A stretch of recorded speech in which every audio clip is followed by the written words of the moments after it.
Toastmaster of the day, distinguished guests and fellow Toastmasters, and most importantly, Warner.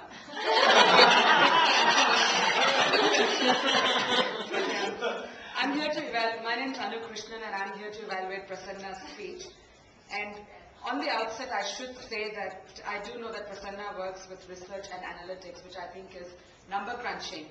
So when I saw the title, I was thinking, number cruncher, 6 years, and doctor, somehow the two never go together in a pleasant way. So the title was extremely riveting and I was very curious to find out what he was going to talk about. And the way he started, I think it immediately grabbed all of our attention. So it was just wonderful, I think, from the title point of view, and grabbing the audience's attention was wonderful. But what was even more impressive was his ability to hold our attention throughout the entire speech, which he actually went over time as well. But for the entire 7 minutes and 50 seconds, he was able to hold our attention. And I think a lot of it had to do with the fact that Prasanna was extremely well prepared, and he touched upon many areas which most of us here at Cisco can probably relate to. And getting up in the morning and the first thing you do is check the email as if a company with a lot of money in the bank is going to collapse in the morning.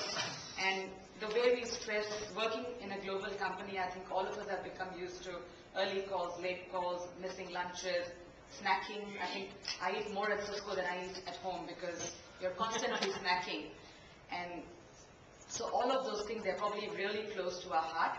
So that helped in holding our attention. But the way Prasanna was able to deliver this rather complex topic of HDL, LDL and VLDL for a completely non-medical audience was very informative. So I think that went really well. The other thing which I was very taken by was the use of body language and the use of voice modulation. I noticed that Prasanna was able to raise his voice and lower his voice and bring some emotion into the delivery, and also a lot of body language and facial expressions which were quite good. Wonderful speech all around, but a couple of areas which could probably have been tweaked is the movement from talking about heart disease, reading of the book, and moving on to yoga. The connection wasn't made as seamlessly as it could have. It probably just required a couple of sentences to connect how diet alone is not enough. Maybe talk about exercises as well. And within the exercise component, even though everything you said was probably useful, and especially about the breathing, the connection between doing yoga asanas and going on to the breathing technique, I think the connection there could have been slightly better. But having said all that, the information was fantastic.